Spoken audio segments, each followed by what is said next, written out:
Orugallu 9 nation టీవీకి స్వాగతం. కాంగ్రెస్ నేత రాహుల్ గాంధీ ఉత్తరప్రదేశ్లోని రాయ్బరేలీ నుంచి ఎంపీగా నామినేషన్ దాఖలు చేశారు. జిల్లా మెజిస్ట్రేట్ కార్యాలయంలో నామినేషన్ పత్రాలను సమర్పించారు. రాహుల్ గాంధీ వెంట సోనియా గాంధీ సోదరి ప్రియాంక గాంధీ, కాంగ్రెస్ అధ్యక్షుడు మల్లికార్జున ఖర్గే, రాబర్ట్ వాడ్రా ఉన్నారు. సోనియా గాంధీ రాజ్యసభకు ఎంపిక కావడంతో రాయ్బరేలీ నుంచి ఈసారి రాహుల్ పోటీ చేస్తున్నారు. రాయ్బరేలీ నుంచి దినేష్ ప్రతాప్ సింగ్ ను బీజేపీ పోటీకి దింపింది. ఈ రెండు స్థానాలకు మే 20న ఎన్నికలు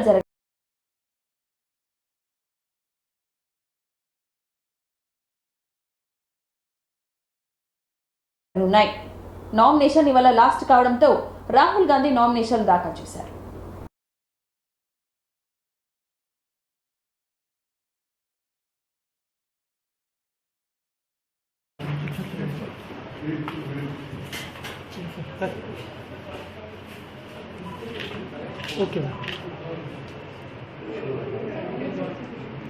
ఏటా సంక్రాంతికి జాబ్ క్యాలెండర్ ఇస్తామని గతంలో జగన్ హామీ ఇచ్చారని, ఉద్యోగాలు ఎక్కడని ఏపీ కాంగ్రెస్ అధ్యక్షురాలు వైఎస్ షర్మిల ప్రశ్నించారు. జగన్ సీఎం అయ్యాక 5 సంక్రాంతులు వచ్చాయి, ఎంతమందికి ఉద్యోగాలు ఇచ్చారని ప్రశ్నించారు. ఒక్క జాబ్ క్యాలెండర్ అయినా వచ్చిందా అని నిలదీశారు. వైఎస్ఆర్ జిల్లా మైదుకూరులో నిర్వహించిన ఎన్నికల ప్రచారంలో ఆమె మాట్లాడుతూ పూర్తి మద్యపానం నిషేధిస్తామని అన్నారు. ఏమైందని ప్రశ్నించారు. జగన్ సర్కారే మద్యం అమ్ముతుందని, వాళ్ళు ఏ బ్రాండ్ పెడితే అవే తాగాలంట. ప్రపంచంలో ఎక్కడ లేని మద్యం బ్రాండ్లని ఏపీలో పెట్టారు. ప్రజలు నాసి రకం లిక్కర్ తాగి కిడ్నీలు దెబ్బతిని చనిపోతున్నారు. ఏపీలో ఎక్కడ చూసినా మాఫియాలే. వేల కేజీల డ్రగ్స్ ను కంటైనర్లో వస్తున్నాయని షర్మిల ఆరోపించారు.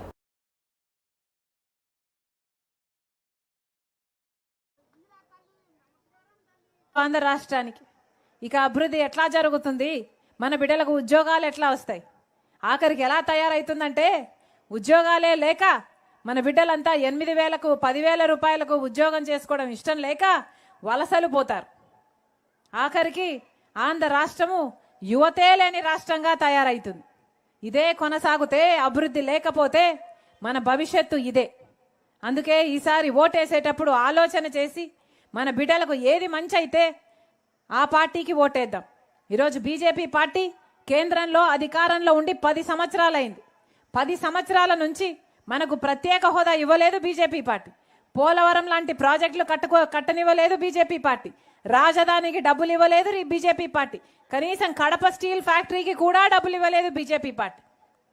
ఒక్కటంటే ఒక్క మేలు కూడా బీజేపీ పార్టీ మనకు కేంద్రంలో చేయకపోయినా అదే బీజేపీ పార్టీకి చంద్రబాబు గారు మద్దతు పలుకుతున్నారు. అర్థం చేసుకోండి. మళ్ళీ బీజేపీ పార్టీ అధికారం లేక మోహన్ రెడ్డి గారు ఇచ్చిన ప్రతి మాట తప్పారు.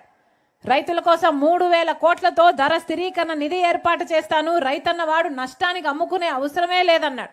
ఒక్క సంవత్సరం కూడా జగన్మోహన్ రెడ్డి గారు 3,000 కోట్ల రూపాయలు రైతులకు పక్కన పెట్టలేదు. 4,000 కోట్లతో పంట నష్టపోతే పంట నష్టపరిహారానికి నిధి ఏర్పాటు చేస్తానన్నాడు జగన్మోహన్ రెడ్డి గారు. ఒక్క సంవత్సరం కూడా 4,000 కోట్ల రూపాయలు రైతుల కోసం పక్కన పెట్టింది లేదు జగన్మోహన్ రెడ్డి గారు. ఈ ఎన్ని సంక్రాంతులు వచ్చాయి, ఎన్ని సంక్రాంతులు పోయాయి? 5 సంక్రాంతులు వచ్చాయి, పోయాయి. ఒక్క జాబ్ క్యాలెండర్ కూడా రాలేదు. మన బిడ్డలకేమో ఉద్యోగాలు రాలేదు. 2,30,000 ఉద్యోగాలు ఖాళీగా ఉంటే అవి భర్తీ చేయలేదు. 23,000 టీచర్ ఉద్యోగాలు ఖాళీగా ఉంటే మెగా డిఎస్సి ఇస్తానన్న జగన్మోహన్ రెడ్డి గారు మెగా డిఎస్సి కాదు కదా, దగా డిఎస్సితో 6,000కు ఇప్పుడు 2 నెలలు ఉందనంగా ఇచ్చారు. ఇక పరీక్షలు ఎప్పుడు జరగాలి, మన బిడ్డలకు ఉద్యోగాలు ఎప్పుడు రావాలి? 1 కాదు 2 కాదు, ఇచ్చిన ప్రతి మాట రాజశేఖర రెడ్డి గారు కొడుకయండి జగన్మోహన్ రెడ్డి గారు తప్పాడు అని చెప్పడము చాలా బాధాకరం. జగన్మోహన్ రెడ్డి గారు పూర్తి మద్యపాన నిషేధం చేస్తానని చెప్పాడు. 5 సంవత్సరాల క్రితం నేను మద్యపాన నిషేధం చేయకపోతే నేను మళ్ళీ వచ్చి ఓట్లు అడగనని చెప్పాడు జగన్మోహన్ రెడ్డి గారు. అయిందా అన్నా? మద్యపాన నిషేధం అయిందా? మద్యపాన నిషేధం కాలేదు కదా. ఈరోజు సర్కారే, జగన్మోహన్ రెడ్డి గారి సర్కారే మద్యం అమ్ముతుంది. ఏమమ్ముతుంది? ప్రపంచంలో ఎక్కడా లేనివి అమ్ముతుంది. భూమట, క్యాపిటల్ అట, స్పెషల్ స్టేటస్ అట,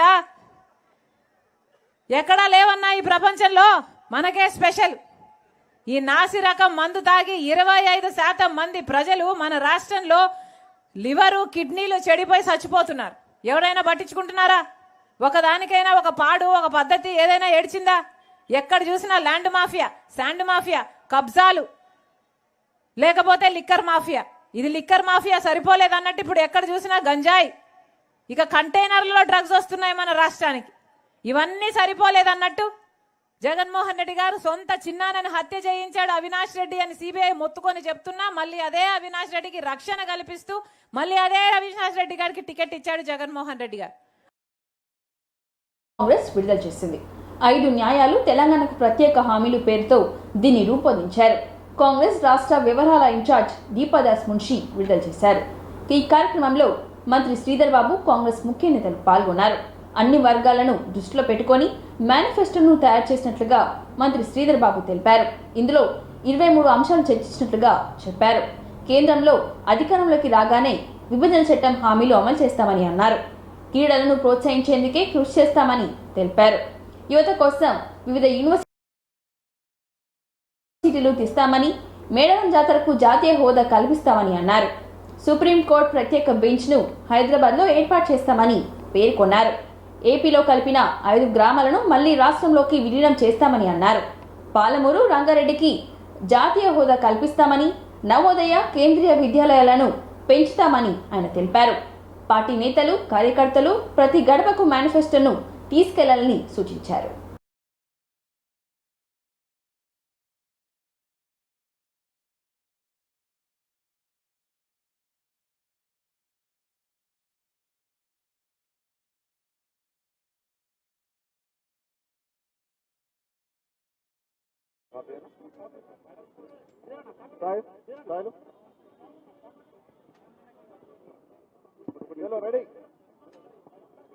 మేడం దీపాదాస్ మున్షి గారు ఈ మేనిఫెస్టో తెలుగు కాపీని విడుదల చేస్తున్నారు. గౌరవ మంత్రివర్యులు శ్రీధర్ బాబు గారు, రోహిత్ చౌదరి గారు, వేం నరేందర్ రెడ్డి గారు, మా అభ్యర్థి దానం నాగేందర్ గారు, అంజన్ కుమార్ యాదవ్ గారు, అజరుద్దీన్ గారు, ఫెరోజ్ గారు, సీనియర్ నాయకులు, మేనిఫెస్టో కమిటీ సభ్యులందరూ, అదేవిధంగా మా డీసీసీ అధ్యక్షుడు రోహిన్ రెడ్డి గారు, గౌరవ పెద్దలు చిన్నారెడ్డి గారు, వీరందరి సమక్షంలో ఇవాళ ఈ మేనిఫెస్టో కాపీలను విడుదల చేయడం జరుగుతూ ఉంది.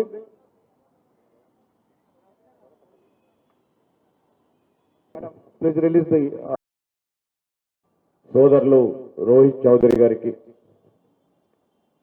సోదరులు ప్రభుత్వ సలహాదారు వేం నరేందర్ రెడ్డి గారు, మన సికింద్రాబాద్ పార్లమెంట్ మాజీ మంత్రి ఏర్పాటు, సోనియా గాంధీ గారి ఆలోచన, సోనియా గాంధీ గారి ప్రత్యేక చొరవ, కాంగ్రెస్ పార్టీ చొరవ వలన అయిన తర్వాత దాని తదుపరి కూడా తెలంగాణ రాష్ట్రానికి సంబంధించి మరి విభజన చట్టం కింద సంబంధించిన అనేక అంశాలు ఎక్కడేసిన గొంగలు అక్కడ ఉండటంతో ఇదే రాష్ట్ర ప్రజలందరూ వేచి చూస్తా ఉన్నారు. చట్టం 2014 సంబంధించిన చట్టానికి సంబంధించిన కాజీపేటలో రైల్వే కోచ్ ఫ్యాక్టరీ కానీ, బయ్యారంలో ఉక్కు కర్మాగారం, అదేవిధంగా Indian institute of management IIM, Hyderabad Vijayawada జాతీయ రహదారి పక్క నుండి ర్యాపిడ్ వేగవంతమైన రైల్వే వ్యవస్థ, మైనింగ్ విశ్వవిద్యాలయం, ఇవి విభజన చట్టానికి సంబంధించిన మరి ఒక ప్రత్యేకమైన అంశాలను కేంద్ర ప్రభుత్వం, కాంగ్రెస్ పార్టీ ప్రభుత్వం అధికారంలో రాగానే వీటన్నిటినీ యుద్ధ ప్రతిపాదిక మీద తీసుకొని అమలు చేసే కార్యాచరణ తీసుకుంటామని తెలియజేయడానికి ఈ మేనిఫెస్టోలో ప్రధానమైన అంశాలు కాగా, ఈరోజు ఎప్పుడు మనము హైదరాబాదు, తెలంగాణ ఈ దేశంలోనే మరి అతి ముఖ్యంగా పారిశ్రామిక రంగం ప్రధానంగా చూసేది హైదరాబాద్. ఈరోజు మనం చెప్తా ఉన్నాం, నీతి ఆయోగ్ ప్రాంతీయ కార్యాలయం హైదరాబాద్ లో ఏర్పాటుకు సంబంధించిన నూతన రైల్వే లైన్ ఏర్పాటు చేయటం, అదే ఏర్పాటు చేసి మరి ప్రత్యేకమైన కాలేజీని ఏర్పాటు చేయాలని, భారత వ్యవసాయ పరిశోధన సంస్థ Indian agricultural research institute IARI institute campus ని ఇక్కడ ఏర్పాటు చేయాలని, అదేవిధంగా సర్కార్ ఇచ్చిన హామీలు అమలు చేసే వరకు పోరాటం ఆగదని మాజీ మంత్రి బీఆర్ఎస్ ఎమ్మెల్యే హరీష్ రావు అన్నారు. ఈ ఎన్నికలు తెలంగాణ భవిష్యత్తును మార్చే ఎన్నికలని అన్నారు. బండి సంజయ్ ఎంపీగా ఉండి కరీంనగర్ కు ఒక్క రూపాయి కూడా తేలేదని విమర్శించారు. అబద్దాలతో అధికారంలోకి వచ్చిన కాంగ్రెస్ పార్టీని బొంద పెట్టాలని హరీష్ రావు అన్నారు. 10 సంవత్సరాల కేసీఆర్ పాలనలో మోటార్లు కాలలేదు, కానీ కాంగ్రెస్ వచ్చిన 4 నెలల్లోనే మోటార్లు కాలిపోతున్నాయని ఆయన అన్నారు. కేసీఆర్ తాండాలను గ్రామ పంచాయతీలు చేశారు. లంబాడీలకు మంత్రి పదవి ఇచ్చి గిరిజనుల గౌరవాన్ని పెంచారని గుర్తు చేశారు. కాంగ్రెస్ 6 గ్యారెంటీల పేరుతో అబద్ధపు జూటా మాటలు తప్ప చేసింది ఏమీ లేదని విమర్శించారు హరీష్ రావు.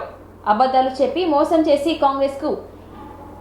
కాంగ్రెస్ ని ఎన్నికల్లో బుద్ధి చెప్పాలని పిలుపునిచ్చారు. కాంగ్రెస్ బీఆర్ఎస్ ఎంపీ అభ్యర్థి వినోద్ కుమార్ ను మద్దతుగా సిద్దిపేట జిల్లా అక్కన్నపేట మండలంలోని ఎన్నికల ప్రచారంలో హరీష్ రావు పాల్గొన్నారు. ఇంకా కొంతమంది కుట్రలు చేస్తా ఉన్నారు. మరి ఈ తెలంగాణ హైదరాబాద్ ఇక ఉమ్మడి క్యాపిటల్ కాదు, మాది, మా హక్కులు మాయి అని కొట్లాడాలంటే ఈ గులాబీ జెండా ఢిల్లీలో పార్లమెంట్ లో ఉండాలి. కాంగ్రెస్ వాళ్ళకు బీజేపీ వాళ్ళకి ఏముంటది, వాళ్ళకు రాజకీయ ప్రయోజనాలు ముఖ్యం, వాళ్ళకు రాష్ట్రం గురించి ఆలోచించేటోళ్ళు కాదు. వాళ్ళ కథ ఎంతసేపు ఓడ దాటిదాకా ఓడ మల్లప్ప, ఓడ దాటినాక బోడ మల్లప్ప కథ ఉంటది. మీ జూళ్ళారిట్ల మొదటిది మహాలక్ష్మి, అక్క చెల్లెలకు ఇతులకు మోసం. మూడవది మా అవ్వ తాతలకు కేసీఆర్ 2000 ఇచ్చిండు, మేము రాగానే 4000 ఇస్తా అన్నాడు. పడ్డాయవా వచ్చి కాళ్ళు ఒత్తుతాడు, ఎంత ముద్దుగా చెప్పిండు. మరి 4000 ఎగబెట్టిండా లేదా, తప్పడదా? మరి ఇప్పుడు ఈ కాంగ్రెస్ వాళ్ళు ఇచ్చిన బాండ్ పేపర్ బౌన్స్ అయింది. కాంగ్రెస్ వాళ్ళ బాండ్ పేపర్ బౌన్స్ కాలే. 100 రోజుల్లో అన్ని చేస్తామని బాండ్ పేపర్ మీద రాసిచ్చి ఓట్లేసి గద్దెనెక్కి 100 రోజులు దాటినా ఇవాళ ఒక్కటి కూడా ఇయ్యని కాంగ్రెస్ పార్టీకి శిక్ష పడాలనా వద్దా? మీరే చెప్పండి, శిక్ష పడాలనా వద్దా? ఈ మధ్య టీవీ పెడితే ఏం కనబడుతుంది, అయితే తిట్లు లేకపోతే దేవుని మీద ఓటి. రైతులను, మహిళల్ని అందరినీ మోసం చేసింది.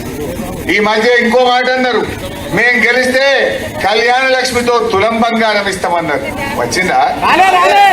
కొత్త ఇస్తామని జనం ఆశపడ్డారు. నీళ్లు పోయించడం గౌరవెల్లిలా 98 కాంగ్రెస్ వాడు వచ్చినాక కళ్ళాళ్లకు వడ్లు వచ్చినాయి. ఇంకా పెట్టు దళిత బంధు బిడ్డ, నీ సంగతి ఏందని మెడలు వంచిగా 2500 వచ్చినట్టు చేస్తాం. ఇయాలకు ఈ హుస్నాబాద్ ప్రాంతం, ఈ అక్కన్నపేట అభివృద్ధి జరగాలంటే వినోద్ అన్న గెలవాల్సినటువంటి అవసరం ఉంది. మరి బీజేపీ వాడు ఏమైనా ఇచ్చినాడు చెల్లే? 5 ఏళ్ళే బండి సంజయ్ గెలిచి ఏమైనా రూపాయి పని 5 పైసలు లేదు. ఏమన్నా 10 ఏళ్ళ ఢిల్లీకి వెళ్ళి మోడీ గవర్నమెంట్ ఏమైనా తెచ్చిందా? ఎందుకు తెలియదు, కొన్ని తెచ్చింది కాదు బై. 350 సిలిండర్ 1000 రూపాయలు చేయలే. పెట్రోల్ డీజిల్ 60 రూపాయలకి వెళ్ళి 100 రూపాయలు చేయలే.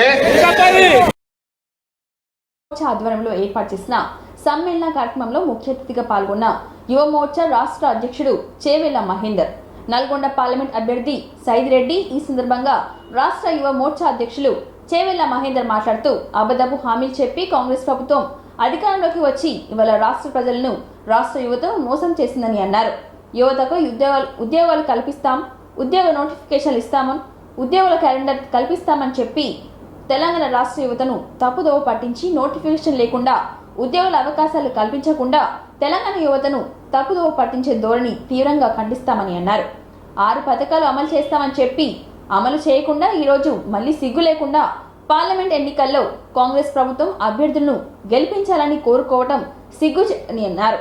ఎలక్షన్ తర్వాత నోటిఫికేషన్లు, ఉద్యోగాల అవకాశాలు కల్పించకుంటే యువ మోర్చా ఆధ్వర్యంలో పెద్ద ఎత్తున ఆందోళన చేపట్టి రాష్ట్ర ప్రభుత్వం మెడలు వంచి నోటిఫికేషన్లు వచ్చే విధంగా పోరాటం చేస్తామని అన్నారు.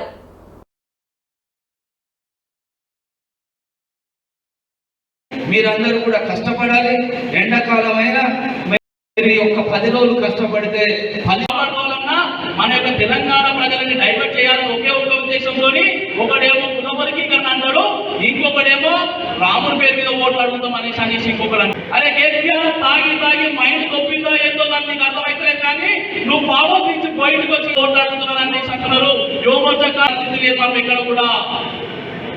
మేనిఫెస్టోలో మా రామ మందిరం హిందుత్వం ఎజెండా అనేది భారతీయ జనతా ఏమన్నా మిత్రులంలోకి వచ్చిన తర్వాత ముందే అవుతుందని చెప్పేసి మీరందరూ కూడా గమనించాలి మిత్రులారా. అదేవిధంగా రాష్ట్ర ప్రధాన కార్యదర్శి సామల పవన్ కుమార్ రెడ్డి గారిని కూడా జిల్లా టీం ఈరోజు రేవంత్ రెడ్డి చేస్తుండ్రు. అలాంటి రేవంత్ రెడ్డిని, అలాంటి పార్టీని మన యొక్క గ్రామాల్లో రాని లేకుండా తల్లి కొట్టాల్సినటువంటి బాధ్యత అదేవిధంగా రాష్ట్ర అంటే తెలిసింది కాంగ్రెస్ వాళ్ళనే. ఎందుకంటే స్విస్ బ్యాంక్ ఖాతాలు ఉన్నాయో వాళ్ళకి ఎంతసేపు దోసుకోవటాలు తప్ప జనానికి పనిచేసే బాపతులు కావవి. జనానికి పనిచేయాలన్న ఈరోజు తన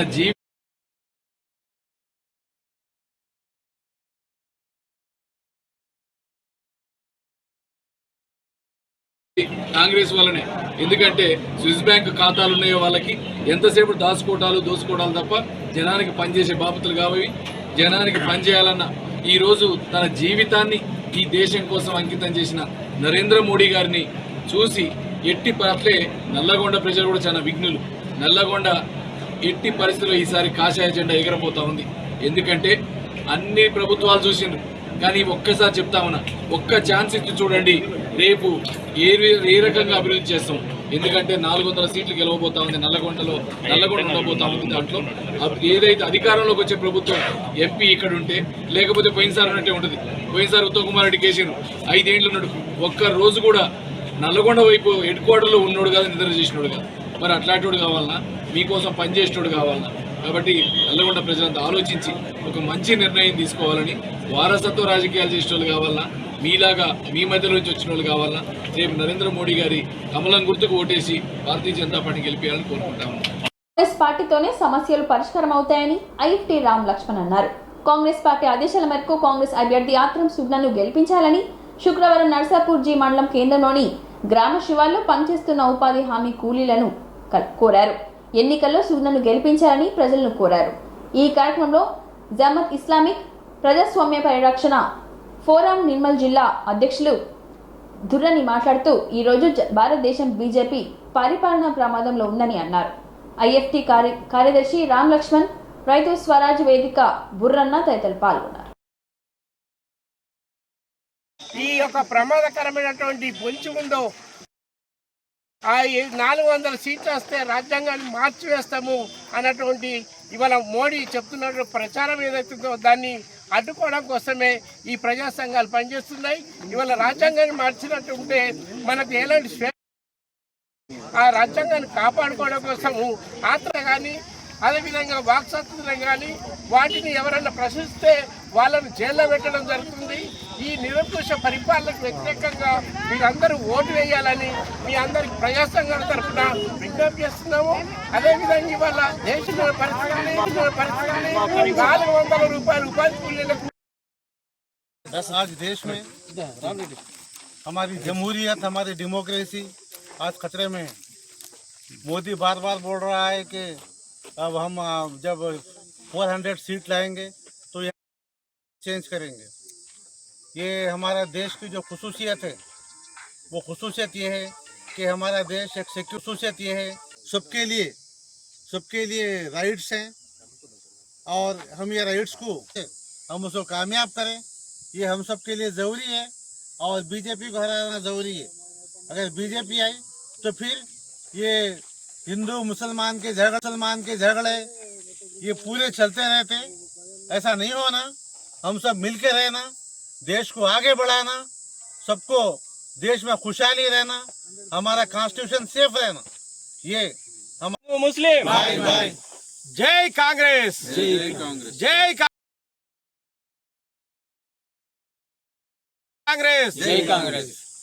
కాంగ్రెస్ ఈరోజు భారత ప్రధాని మోడీ గారు ఎస్సీ ఎస్టీ ఓబీసీ ఈ రిజర్వేషన్లు తీసేస్తారంటున్నారు. మరి దళితులు ఆయనకు ఏం చేసిరని బాబాసాహెబ్ అంబేద్కర్ గారు రాజ్యాంగం రాసిండ్రు. ఈ దేశంలో ఆయనంత చదువు చదివిన వాళ్ళు ఎవరు లేరని నేను ప్రజాముఖంగా చెప్తున్నాను.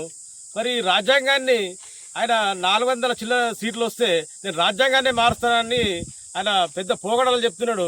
అతనికి గద్దె దించేందుకే ఈ కాంగ్రెస్ పార్టీకి ఓటేసి గెలిపియాలని నా యొక్క మనవి. కాంగ్రెస్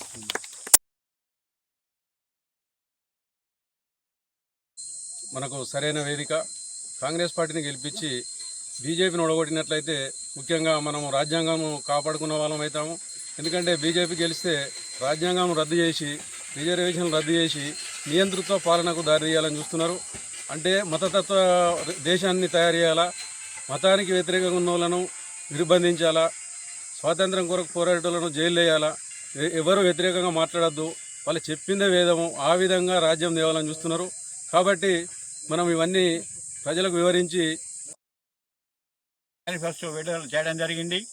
అన్ఎంప్లాయీస్కి 1,00,000 రూపాయలు, ప్రతి ఇంటి మహిళకు సంవత్సరానికి 1,00,000 రూపాయలు అని, అన్ఎంప్లాయీస్ కూడా ఎంప్లాయ్మెంటు, ఎన్నో విధమైన అభివృద్ధి పథకాలను తమ మేనిఫెస్టోలో పెట్టి రాబోయే కాలంలో పార్లమెంటులో మెజారిటీ వస్తే అన్ని కార్యక్రమాలు అమలు చేస్తామన్నారు. కాబట్టి మేము కూడా నిన్ననే మా ప్రియతమ నాయకుడు అల్లుల ఇంద్రకరణ్ రెడ్డి గారు బీఆర్ఎస్కు పార్టీ రాజీనామా చేసి కాంగ్రెస్లో చేరడం జరిగింది.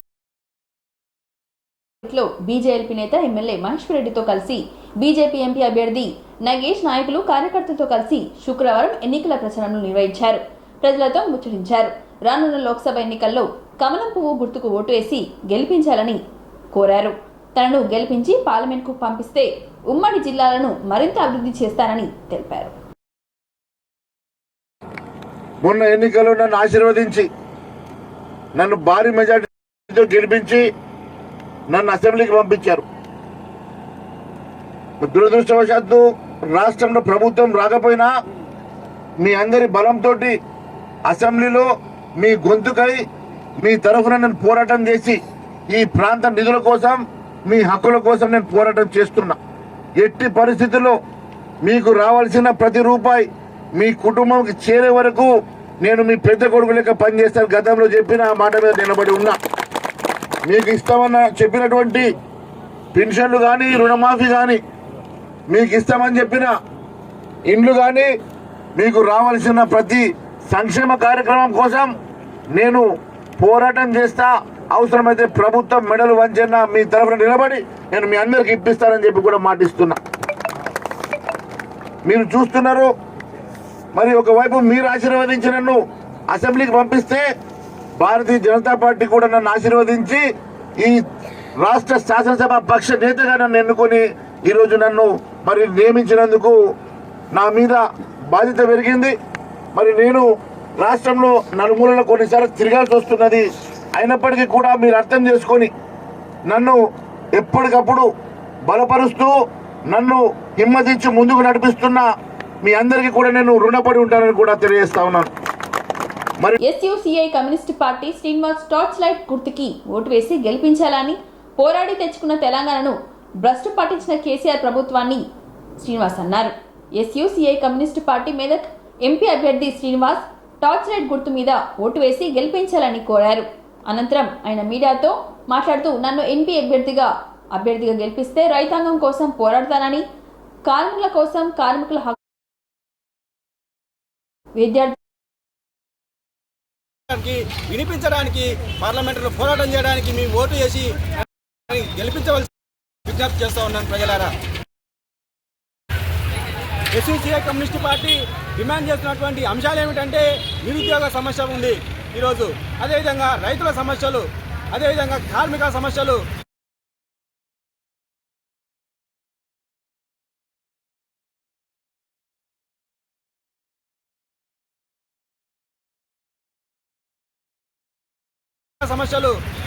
అదేవిధంగా ఇక మహిళలపైన జరుగుతున్నటువంటి అత్యాచారాలు కానివ్వండి, కిడ్నాప్లు కానివ్వండి, ఇలాంటి అనేక సమస్యలు ఈరోజు దేశంలో ఉన్నాయి. ఈ అన్ని సమస్యలపైన ఈ యొక్క ఎస్యూసీఐ కమ్యూనిస్ట్ పార్టీ ఈ సమస్యలను నిర్మూలించాలని డిమాండ్ చేస్తూ ఉంది. Socialist unity centre of India communist party మన మెదక్ పార్లమెంటరీ నియోజకవర్గం నుండి కమిటీ బి శ్రీనివాస్ పోటీ చేస్తున్నారు. యాక్చువల్గా మనం గత 75 సంవత్సరాలుగా స్వతంత్రం వచ్చినప్పటికీ ఏ పార్టీ అధికారంలోకి వచ్చినప్పటికీ కూడా ప్రజల మౌలిక సమస్యలు ఏమీ పరిష్కరించబడట్లేదు. రాను పెరుగుతున్నాయి. నిరుద్యోగ సమస్య కానీ, ధరల పెరుగుదల కానీ, విద్యా వైద్య రంగాల ప్రైవేటీకరణ కానీ, రైతుల సమస్యలు కానీ విపరీతంగా పెరుగుతున్నాయి. కాబట్టి ఈ నేపథ్యంలో ప్రజలందరూ కూడా ఐక్యంగా ఉద్యమాలు నిర్మించి ప్రభుత్వాలపై ఒత్తిడి తీసుకొచ్చి రైతులు, కార్మికులు, విద్యార్థులు, యువకులు ఐక్యంగా ఉద్యమించి ప్రభుత్వాలపై ఒత్తిడి తీసుకొచ్చి సమస్యలు పరిష్కరించే విధంగా పోరాడాల్సి ఉంటుంది. అటువంటి ఉద్యమ కార్యక్రమాల్లో ఎస్యూసీఐ పార్టీ ప్రజల ఐక్యపరుస్తూ దేశవ్యాప్తంగా మన రాష్ట్రంలో కూడా ముందుకు వెళ్తోంది. దాంట్లో భాగంగా ఈ ఎన్నికల్లో కూడా ఉద్యమంగా తీసుకొని ఎస్యూసీఐ కమ్యూనిస్ట్ పార్టీ పనిచేస్తుంది. మెదక్ పార్లమెంటరీ నియోజకవర్గం నుండి ఎస్సీసీఐ కమ్యూనిస్ట్ పార్టీ తరఫున తమ్ముడు పి శ్రీనివాస్ పోటీ చేస్తున్నారు. టార్చ్ లైట్ గుర్తు. ప్రజలందరూ కూడా టార్చ్ లైట్ గుర్తు పైన ఓటు వేసి తమ్ముడు పి శ్రీనివాస్ని గెలిపిస్తే తను ప్రజల ఉద్యమ వాణిని పార్లమెంట్లో వినిపించడానికి, ప్రజలతో నడుస్తూ ఉద్యమాలు నిర్మించడానికి సహాయపడుతుంది. ఎస్ఎస్ఏ కమ్యూనిస్ట్ పార్టీ బలపరచాల్సిందిగా ప్రజలందరికీ విజ్ఞప్తి చేస్తుంది. జిల్లా వెంకటాపూర్ మండలం కేంద్రంలోని నుగురు గ్రామ పరిధిలో చెరువులోని నీరు ఇంకిపోవడంతో వ్యవసాయానికి సాగునీరు అందక ఎండిపోతున్న వరి పైరు.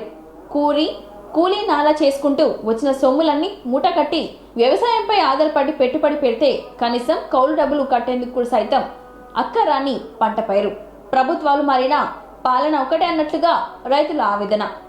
కూతవేటు దూరంలో ఉన్నటువంటి పాలెం ప్రాజెక్టు మరమ్మతుల విషయంపై అధికారులు ఏమాత్రం దృష్టి పెట్టినా ఈ రోజు రైతన్నకు ఇంతటి నష్టం వాటిల్లేది కాదంటూ విమర్శించారు. అంతేకాకుండా పార్లమెంట్ ఎన్నికల్లో రైతుల ఓట్లతో పని లేనన్నట్లుగా మండల తహసీల్దార్ పోలింగ్ బూతులకే పరిమితం అవడంపై వెంకటాపురం మండలం రైతులన్నలు ఆగ్రహం వ్యక్తం చేస్తున్నారు.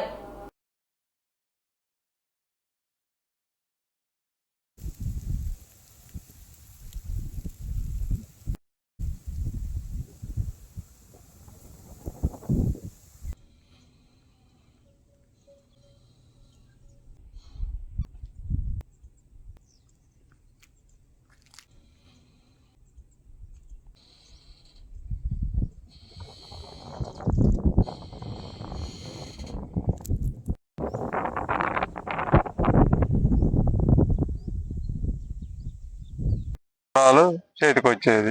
ఈ నూగూరు చెరువుకు సంబంధించి ఎవరైతే వరి పంట సాగు చేస్తున్నారో ఈ తడిని నిమిత్తం నూగూరు చెరువులో వాటర్ అయిపోతున్నాయని చెప్పేసి రాత్రి పగలు అనే తేడా లేకుండా తెల్లవారుజామున కూడా వచ్చి కాపలా ఉండి కూడా ఈ యొక్క ఘర్షణ రైతుల ప్రాణాల మీద దాకా కొట్టుకునే దాకా పోయి స్టేషన్ కూడా ఆశ్రయించారని చెప్పేసి మా సమాచారం. ఎంతవరకు నిజమంటారు? రైతుల భాగంలో తిరిగేటోళ్ళం మధ్యాహ్నం పైన కట్టేసేది. నేను ఇంకొక అతను కూడా స్టేషన్ కాడికి పోయిన ఏఎస్ఐ గారి దగ్గర పంచాయతీ ఈ నీళ్ళ కాడ గొడవలు కొట్టుకునే కాడికి పోతే ఏఎస్ఐ గారి దగ్గర మేము కాంగ్రెస్ ప్రభుత్వానికి గెలవాలని మేము ఓట్లేసి గెలిపించినాం. మరి పోయిన ప్రభుత్వం మరి ఏం పెద్దగా పట్టించుకోలేదు. మరి చేయాలి. నా పేరు పెట్రోల్ సర్వేశ్వరరావు, వెంకటాపురం. మాది నూగూరు కింద మాకు పొలాలు ఉన్నాయన్న. ఇప్పుడు మిగతా అన్న మన ఏరియా కన్నా ఈ నూగూరు చెరువు ఎండిపోవడం అనేది అన్న ఇప్పుడు 50 సంవత్సరాల క్రితం ఉంది. అసలు అది నీకు దానికి ఒక మెయింటైన్ లేదు, దానికి కాలువలు లేవు, దానికి మరమ్మతు లేవు, దానికి ఒక దిక్కు ముక్కు అని లేదన్న. మన వెంకటాపురం మండలంలో ప్రతి రాజకీయ నాయకుడికి మాత్రం ఏదైనా ప్రతి రైతు ఏడుతారు. ప్రతి రైతు 2000 ఎకరాలు ఎండిపోయినాయి. ప్రతి రైతుకు అంతా కూడా వదులుకోవడం జరిగిందని చెప్పేసి అయితే ఇటు నువ్వు ఫస్ట్ తలపెట్టుకున్న ఎవరైనా సరే ఇక మిగతా తల్లు మొత్తం ఎవరు పెట్టలేదు. నాకు నీవు చెరువు ఎండిపోయింది, ప్రాజెక్ట్ ఎండిపోయింది. కొంచెం చెరువు మరమ్మతులు ప్రాజెక్టు కొంచెం మరమ్మతులు చేసే అవకాశం. పాలెం ప్రాజెక్టు కింద కొన్ని వందలాది ఎకరాలు అసలు నీళ్ళ పంటకు మొత్తం ఎండిపోయి నీళ్లు రాకుండా ఈ ఏరం ప్రాజెక్టు కింద ఒక ఏఈ ఉంటాడు, ఒక డిఈ ఉంటాడు. దాని నీళ్ళు ఎవరు వదులుతాండ్రు, ఏం చేస్తాండ్రు అన్నది కూడా ఒక ఇరిగేషన్ ప్రాజెక్టు జేఈ గాని డిఈ గాని ఇక్కడున్న తహసీల్దార్ గాని ఇక్కడున్న రాజకీయ నాయకులు గాని రైతులు. పార్లమెంట్ ఎన్నికల నేపథ్యంలో ఈ నెల 5న నిర్మల్ జిల్లా కేంద్రంలో నిర్వహించే కాంగ్రెస్ అధినేత రాహుల్ గాంధీ పర్యటనను విజయవంతం చేయాలని ఉమ్మడి జిల్లా ఇన్ఛార్జ్ మంత్రి సీతక్క అన్నారు. జిల్లా కేంద్రంలోని కలెక్టర్ రోడ్లో గల ఖాళీ స్థానంలో నిర్వహించే బహిరంగ సభ ఏర్పాటును డీసీసీ అధ్యక్షుడు శ్రీహరిరావు ఖానాపూర్ ఎమ్మెల్యే బొజ్జాతో కలిసి పరిశీలించారు. పలు సూచనలు సలహాలు అందజేశారు. నమస్కారాలు. మా ప్రియతమ నాయకుడు కాబోయే ప్రధానమంత్రి త్యాగాల కుటుంబం నుంచి వచ్చినటువంటి అసమాన పోరాట యోధుడి యొక్క మరి భారీ బహిరంగ సభ నిర్మల్ జిల్లా కేంద్రంగా 5వ తారీఖు నాడు ఉదయం 10 గంటలకు మరి పెద్ద ఎత్తున నిర్వహిస్తున్నటువంటి సందర్భంగా మరి మూదోల్ కానీ ఖానాపూర్ కానీ నిర్మల్ కానీ మరి అదేవిధంగా కొంత బోత్ నుంచి కూడా ఇక్కడికి జన సమీకరణ మేము చేస్తూ ఉన్నాం. ప్రతి ఒక్కరు కూడా సహకరించి ఈసారి జరుగుతున్నటువంటి మరి పార్లమెంట్ ఎన్నికలలో కాంగ్రెస్ పార్టీ అభ్యర్థిగా ఒక పేదింటి బిడ్డ, ఒక సామాన్యురాలు, ఒక టీచర్ను ఒక ప్రశ్నించే గొంతుకకు కాంగ్రెస్ పార్టీ మహిళకు అవకాశం ఇచ్చింది. కాబట్టి తప్పకుండా చేయి గుర్తు కోటేసి గెలిపించి మరి రేపు జరగబోయేటువంటి పార్లమెంట్ ఎన్నికలలో రాహుల్ గాంధీ గారిని దేశ ప్రధానిగా ఆశీర్వదించాల్సిందిగా పేరు పేరున కోరుకుంటూ రేపు జరగబోయే నల్గొండ, ఖమ్మం, వరంగల్ పట్టభద్రుల ఎమ్మెల్సీ అభ్యర్థి తీన్మార్ మల్లన్న నామినేషన్ సందర్భంగా శుక్రవారం నల్గొండలోని ఏచూరి గార్డెన్స్ లో జరిగిన సమావేశంలో మంత్రి కోమటిరెడ్డి వెంకరెడ్డి ముఖ్య అతిథిగా పాల్గొని మాట్లాడుతూ కేంద్రంలో బీజేపీ, రాష్ట్రంలో బీఆర్ఎస్ 10 ఏళ్లు అధికారంలో ఉండి అభివృద్ధి చేసింది ఏమీ లేదని విమర్శించారు. రాష్ట్రంలో కాంగ్రెస్ ప్రభుత్వం అధికారంలోకి వచ్చిన తర్వాత ప్రజా సంక్షేమ ధ్యేయంగా ముందుకు పోతున్నామని అన్నారు. ఇచ్చిన గ్యారంటీలలో ఇప్పటికే 5 గ్యారంటీలను అమలు చేశామని అన్నారు. అధికారం కోల్పోయిన తర్వాత కేసీఆర్, కేటీఆర్లకు మతి స్థిమించిందని అన్నారు.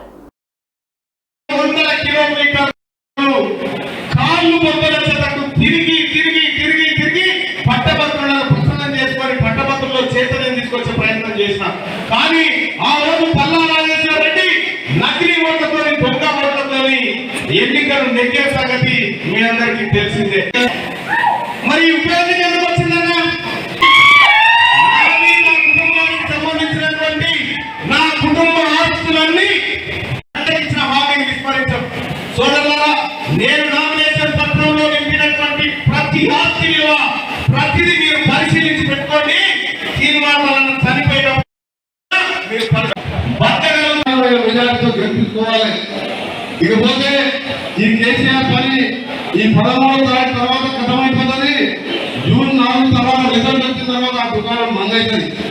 10 ఏళ్ళు చనిపోయిన కప్పుడున్న సంపాదించుకున్నాడు కదా, సంపాదించుకుంటే అన్న పేరు వచ్చిన అయిపోయింది. బిడ్డ పోయి ఢిల్లీ కేంద్రంలో జైల్లో ఉన్నది.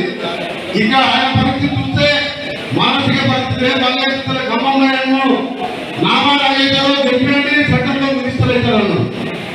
కేసీఆర్ గారు మీరు ఒకటే అడుగుతున్నా, నువ్వు ఎన్డీఏలో ఉన్నావా, మా ఇండియా కూటమిలో ఉన్నావా? నీకు నామారాజేశ్వర కేంద్ర మంత్రి ఎట్లయితాడు? నువ్వు పోయినసారి నీకు 2వ ముఖ్యమంత్రిగా 3 నెలలకి ఎన్నికలు జరిగితేనే 9 సీట్లు వచ్చినాయి. చెరువు ఎన్నికల బూత్ కమిటీ సమావేశంలో బీఆర్ఎస్ ఎంపీ అభ్యర్థి వెంకట్రామిరెడ్డి మీడియా సమావేశంలో పాల్గొన్నారు. సంగారెడ్డి, మెదక్, సిద్దిపేట జిల్లాలో పనిచేసి సేవలు అందించారు. అన్ని ప్రభుత్వాలతో ప్రజలకు సేవలు అందించేందుకే కృషి చేస్తానని చెప్పారు. కలెక్టర్గా చేసి ఎంపీగా వస్తున్నానని నన్ను ఆశీర్వదించాలని కోరుతున్నానని చెప్పారు. ఉమ్మడి మెదక్ గడ్డ రుణం తీసుకునేందుకే కుటుంబ ఆస్తి నుండి 100 కోట్లు ఖర్చు చేయబోతున్నానని చెప్పారు. విద్య, ఉద్యోగం, ఉపాధి అవకాశాలు ఇక్కడ యువతకు కల్పిస్తానని, ₹1 ఫంక్షన్ హాల్ సేవలు అందిస్తానని చెప్పారు. నియోజకవర్గంలో ఫంక్షన్ హాల్ ఏర్పాటు చేస్తానని, ఎంపీగా గెలిపిస్తే పార్లమెంట్లో తెలంగాణ గలం వినిపిస్తుందని చెప్పారు. ఖాళీ చేసే సమయంలో ఖాళీ చేసిన గ్రామం నుంచి సామానంతా తీసుకొని ప్రతి కుటుంబానికి ఒక DCM వ్యాన్ ఇచ్చి, ప్రతి కుటుంబానికి ఒక అధికారిని ఇచ్చి, నేను కూడా ముంపు గ్రామంలో ఉండి ముంపు గ్రామస్తులతో పాటు ఏడ్చి మళ్ళీ నన్ను ఒక పొజిషన్లో తీసుకెళ్ళి నాకు పూలమాల వేసి ఆర్ఎన్ఆర్ కాలనీలో సామూహిక గృహప్రవేశాలు చేసిన భారతదేశ చరిత్రలో ఏకైక కలెక్టర్ వెంకట్రామిరెడ్డి మల్లన్న సాగర్కి. మరి ఆ సామూహిక గృహప్రవేశాలు చేస్తున్నప్పుడు ఒక్క గ్రామంలో 400 ఇండ్లు కట్టినప్పుడు ఆ 400 ఇండ్లు ఒకటే రోజు హైదరాబాద్ నుంచి